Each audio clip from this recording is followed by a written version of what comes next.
प्रत्येक मध्यमवर्गीय माणसाचा जेव्हा इन्कम चालू होतो तेव्हा त्याला कधीतरी अशी इच्छा होते की आपण श्रीमंत झालं पाहिजे। पण पुढे जाऊन कालांतराने त्याला कधीतरी हे जाणवतं की श्रीमंत होणं एवढं सोपं नाहीये। श्रीमंत होणं आणि माउंट एव्हरेस्टला जाणं ही जवळपास एकच प्रक्रिया आहे। त्याच्यासाठी प्रचंड प्रमाणात मेंटल आणि फिजिकल फिटनेस लागतो आणि ही जाणीव जेव्हा मध्यमवर्गीय माणसाला होते तेव्हा तो मधला मार्ग पत्करतो। श्रीमंत होण्याऐवजी तो श्रीमंत दिसण्याचा प्रयत्न करतो। म्हणजे काय तर तो पटकन लोनवर एक घर घेऊन टाकतो, लोनवर एक गाडी घेऊन टाकतो, ब्रँडेड कपडे घालायला लागतो आणि he tries to look rich. Unfortunately त्यांनी त्याचा प्रॉब्लेम संपत नाही, the problem of not enough money. ज्या लोकांना श्रीमंत व्हायचंय त्यांना मनाची आणि शरीराची चांगली तयारी केली पाहिजे, कारण श्रीमंत होणं सोपं नाहीये।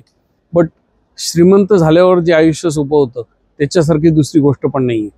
सो तुम्ही जर या स्ट्रगलमध्ये असाल की तुम्हाला श्रीमंत होता येत नाहीये आणि खूप अवघड वाटतंय तर माझ्याशी संपर्क साधा, मी तुम्हाला मदत करू शकेन। गेल्या 19 वर्षात मी त्या प्रोसेसमधनं गेलेलो आहे ज्याच्यातनं तुम्हाला श्रीमंत होता येतं।